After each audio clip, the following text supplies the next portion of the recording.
वसंताची पहाट घेऊन आली नवचैतन्याचा गोडवा, समृद्धीची गुढी उभारून आला चैतन्याचा पाडवा। गुढीपाडव्याच्या सर्वांना खूप साऱ्या शुभेच्छा। नमस्कार सर्वांना, श्री स्वामी समर्थ। तुम्हा सर्वांचं आपल्या चॅनलमध्ये खूप खूप मनापासून स्वागत आहे। हिंदू मराठी नवीन वर्ष येत्या चैत्र शुक्ल प्रतिपदा म्हणजेच गुढीपाडवा आपण सगळेजण सज्ज झालो आहोत मराठी नवीन वर्षाचे स्वागत करण्यासाठी। आजच्या व्हिडिओमध्ये गुढीपाडव्याला आपण गुढी उभारण्यासाठी योग्य ती पद्धत, कुठला मंत्र बोलावा आणि गुढी उभारायची कशी याबद्दलचीच माहिती घेणार आहोत। तर चला व्हिडिओला सुरुवात करूया। सर्वप्रथम आपण गुढी उभारण्यासाठी लागणारं साहित्य बघूया। सगळ्यात इथं गुढी करता तांब्याचा पितळी किंवा अगदी चांदीचा तांब्या असेल तरी तांब्या घ्यायचा आहे। त्याच्यावर तांब्यावर बघा आपल्याला स्वस्तिक काढून घ्यायचं आहे कुंकाच्या साह्याने। दुसरी वस्तू आहे ते गुढीपाडवा जेव्हा आपण बघा गुढी उभारतो तेव्हा एक प्रकारचे ब्रह्मध्वज असते, म्हणून बघा शक्यतो भगव्या रंगाची साडी घ्यावी आणि साडी घेताना बघा काठापदराचे असणं महत्त्वाचं आहे। भगवा रंग असावा किंवा लाल रंगाची साडी असावी, ज्या पद्धतीने सांगितलेलं आहे। ब्रह्मध्वज आहे म्हणून बघा भगवा किंवा लाल रंग असणं महत्त्वाचं आहे। दुसरं आपल्याला बघा कडुलिंबाचा पाला लागणार आहे, त्याचबरोबर आंब्याचा ढाळा पण लागणार आहे, नारळ लागणार आहे, साखरेचा घाटी हार आपल्याला लागणार आहे, हार लागणार आहे, हळद कुंकू अक्षता लागणार आहे आणि कलावा लागणार आहे। नैवेद्याला पण खूप जास्त महत्त्व आहे। नैवेद्य कोणता असणार आहे तर तो पण सांगणार आहे। तर गुळ आणि कडुलिंबाचे पाले हे आपल्याला नैवेद्य आपल्याला गुढीला दाखवायचा असतो। हे सगळं बघा साहित्य होतं। गुढीला लागणारं साहित्य महत्त्वाचं वेळूची काठी। वेळूची काठी बघा कुठल्याही दुकानात मिळून जाईल। वेळूची काठी भरीव असावी। तर वेळूची काठी आपल्याला बघा धुवून घ्यायची आहे आणि संपूर्ण काठीला ते तेल लावून घ्यायचं आहे। गुढीसाठी लागणारं सगळ्यात महत्त्वाचे तर ती साडीच्या प्लेट करायच्या आणि साडी वेळूच्या काठीला लावायची। हिंदू संस्कृतीमध्ये पहिला सण म्हणजेच गुढीपाडवा सर्वात महत्त्वाचा।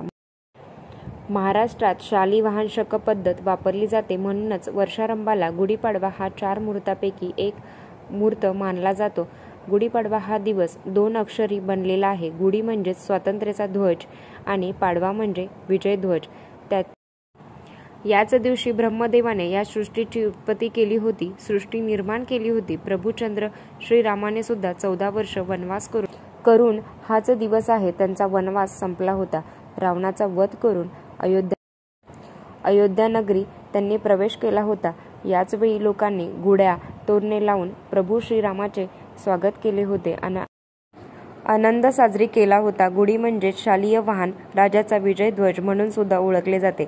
साडीची प्लेट करून घ्यायची आहे, साखरेचा घाटी हार लावून घ्यायचा आहे, त्याचबरोबर फुलाचा हार लावून घ्यायचा आहे, कलावा बांधून घ्यायचा आहे जेणेकरून व्यवस्थित बसला। तर गुढीसाठी लागणारं बघा लिंबाचा पाला, आंब्याचा ढाळा सुद्धा लावून घ्यायचा आहे, कलावा बांधून घ्यायचा आहे। मंगल कलश तर कोणी पितळेचा घेतात, कोणी चांदीचा घेतात, तर कोणी तांब्याचा घेतं, तुमच्याकडे आहे तो घ्यायचा आहे। कलश तर तुम्हाला पालता ठेवायचा आहे। तर काही ठिकाणी असं म्हटलं जातं की मंगल कलश पालता ठेवायचा नाही, तर तुमच्याकडे जी पद्धत असेल ती तुम्ही करू शकता। गुढीची विधिवत पूजा करायची, नंतर गुढी उभारायची आहे। जिथे तुम्ही बघा गुढी उभारणार आहात बऱ्याच ठिकाणी आपल्याकडे बंगला असेल तर बाहेर लावली जाते, तर आपल्याकडे बघा फ्लॅट सिस्टीममध्ये बाहेर जागा असेल तर तिथे तुम्ही गुढी उभारू शकता, किंवा तुम्ही तुमची गॅलरी असेल किंवा खिडकी असेल तर तुम्ही खिडकीतही तुम्ही उभारू शकता। गुढी ही आपल्या घराच्या उजव्या बाजूला असावी। तर आपल्या घराच्या उजव्या बाजूला तर आपलं घर आहे, तर समजा मी माझ्या घराच्या बाहेर जात आहे, तर बघा माझी उजवी बाजू किंवा मी गॅलरीत आहे तर गॅलरीच्या उजव्या बाजूला, खिडकीत आहे तर माझी खिडकीची उजवी बाजू म्हणजेच काय तर माझ्या उजव्या हाताला बघा आपल्याला गुढी उभारायची आहे, गुढीची पूजा करायची आहे। सर्वप्रथम गुढी उभारणार आहे तिथली जागा आपल्याला स्वच्छ करून घ्यायची आहे आणि एक आपल्याला पाट किंवा चौरंग घ्यायचा आहे, त्याच्यावर लाल वस्त्र अंतरायचं आहे आणि आपल्याला गुढी तिथे उभारायची आहे। तर बघा सर्वप्रथम आपल्याला दिवा लावून घ्यायचा आहे, हळदी कुंकू अर्पण करून घ्यायचं आहे, फूल अर्पण करून घ्यायचं आहे। एक ध्यान मंत्र म्हणावा, ब्रह्मध्वज नमस्तेस्तुं सर्वाभीष्टं फलप्रदं प्राप्तिं अस्मिन् संवत्सरे नित्यं मदगृहे मंगलम कुरु। हा मंत्र म्हणायचा आहे।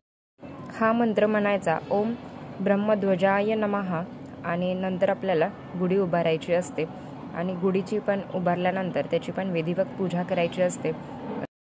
वेरूच्या काठीलाही त्याला हळदी कुंकू लावून घ्यायचं आहे। वरती जिथे कलश ठेवलेला आहे तिथे पण गुढीला पूजा करायची आहे। सर्वांनी नंतर गुढीला हळदी कुंकू लावून अक्षदा अर्पण करावी आणि संपूर्ण घरातल्या सदस्यांनी गुढीची पूजा करावी आणि गुढीचं दर्शन घ्यावं। ही सगळी सेवा करत असताना पण आपल्याला बघा तो मंत्र म्हणायचा आहे आणि आपल्याला पूजा करायची आहे। तर संपूर्ण पूजा झाल्यावर आपल्याला गुढीला नारळ पण अर्पण करायचा आहे। नारळाला देखील हळदी कुंकू अर्पण करावं। नंतर बघा दुपारी तुम्ही तो नारळ वाढवू शकता। गुढी केव्हा उभारावी तर हा मोठा प्रश्न आहे। खरं तर बघा गुढी ही पहाटे उभारायची असते। लवकरात लवकर उठून गुढी उभारण्याचा प्रयत्न करा। जे काही बघा नैवेद्य सांगितलेला आहे तर तो पण गुढीला दाखवायचा आहे। गुढीला गूळ आणि कडुलिंबाचा पाला हा पण नैवेद्य दाखवायचा। आपल्या घरात जो काही नैवेद्य बनला जातो, कोणाकडे बघा पुरणपोळी केली जाते तर कोणाकडे श्रीखंड चपाती, तुमच्याकडे जी पद्धत आहे ती करायची आहे आणि गुढीला नैवेद्य दाखवायचा आहे। ही गुढी उतरवायची कधी तर काही ठिकाणी बघा दुपारी 12च्या नंतर गुढी उतरवली जाते तर काही ठिकाणी बघा 4च्या दरम्यान गुढी उतरवली जाते। गुढी ही उतरल्यानंतर त्या वस्तूचं करायचं काय तर रांगोळी वगैरे पण आपल्याला काढायची आहे। नंतर बघा बाकीची सेवा करू शकता। सगळ्यात आधी सकाळी बघा लवकर उठल्यानंतर गुढी उभारायचं काम आधी करून घ्यावं। सगळ्यात महत्त्वाचं ही गुढीच्या सामानाचं करायचं काय तर वेरूची काठी आहे। नंतर ते एका जागेवर बघा तुम्ही ठेवू शकता कारण आपल्याला ती दरवर्षी लागणार आहे। नैवेद्य सगळ्यांनी घरातल्यांनी खायचं आहे। गुढीपाडव्याच्या दिवशी सकाळी उठल्यावर आंघोळ करण्याच्या आधी बघा एक लिंबाचा पाला खायचा असतो। असं म्हटलं जातं की उन्हाळा बाधत नाही। ब्रश करण्याच्या आधी सुद्धा नारळ हा वाढवायचा आहे। नारळ फोडून बघा प्रसाद म्हणून तुम्ही खायचा आहे।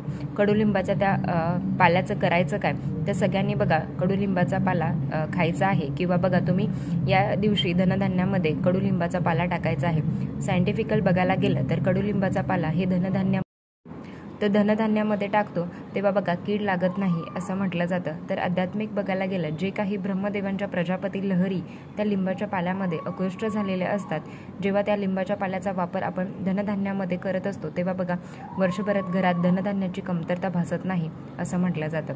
तर आंब्याचा ढाळा तुम्ही बघा निर्मला टाकू शकता। तांब्या आहे, तांब्याच्या तांब्यामध्ये गरजू व्यक्तीला तुम्ही त्याच्यामध्ये धनधान्य टाकून एखाद्या गरजूला तुम्ही दान करायचं आहे। मग तुम्ही त्याच्यामध्ये बघा तांदूळ टाकले तर मग 2 हळकुंड टाकायचे आहेत आणि यथाशक्ती तुम्ही जे काही 5-10 रुपये ते ठेवायचे आहेत आणि बघा ते देवासमोर ठेवायचं आहे। माझ्याकडून बघा गरजू व्यक्तीला फूल नाही तर फुलाची पाकळी आणि आपल्याला असं देवाला बोलायचं आहे आणि ते बघा तुम्ही कुठलाही ते बघा त्याच दिवशी तुम्ही दान केलं तर अतिशय उत्तम, नाहीतर तुम्ही दुसऱ्या दिवशी केलं तरी चालेल। पण आपल्याला बघा तो तांब्या आपल्याला द्यायचा नाही आहे, ते तुम्ही एका प्लास्टिकच्या पिशवीमध्ये तुम्ही ते देऊ शकता। या पद्धतीने बघा आपल्याला करायचं आहे। तांब्या जागेवर जाऊन द्यायचा आहे। साखरेची माळ आहे तर ती गुढीपाडव्याच्या दिवशी रामाच्या मंदिरात जाऊन साखरेची माळ तुम्ही रामांना अर्पण करू शकता। लहान मुलांच्या गळ्यात पण आवर्जून घालावी। तर आपण ती साखरेची गुढी ठेवत असतो तर तेव्हा बघा आपण असं पण साखर खाल्ली तर आपल्याला ठसका लागतो, पण ती साखरेची गुढी उन्हात ठेवली जाते तेव्हा बघा त्यातला गोडवा बऱ्या प्रमाणात कमी होतो आणि तो बाधत पण नाही। हार निर्मला टाकून द्यायचा आहे आणि साडीचं करायचं काय तुम्ही स्वतःही बघा साडी परिधान करू शकता। गुढीपाडव्याची साडी नवीन वापरायची आहे। तुम्ही बघा नवीन आणली तरी हरकत नाही। या पद्धतीने आपल्याला बघा गुढी उभारायची आहे। गुढीमध्ये ब्रह्मध्वज आहे आणि आपल्याला नवीन वर्षाचं स्वागत हे ब्रह्मध्वज उभारूनच तुम्हाला करायचं असतं। याच पद्धतीने आपल्याला बघा गुढी उभारून हिंदू नवीन वर्षाचं स्वागत करायचं आहे। तर आजच्यासाठी इतकंच। आजचा व्हिडिओ इथेच थांबवते। आवडला असेल तर लाईक, शेअर, सबस्क्राईब। परत भेटूया अशाच नवीन व्हिडिओसोबत। तोपर्यंत धन्यवाद। श्री स्वामी समर्थ।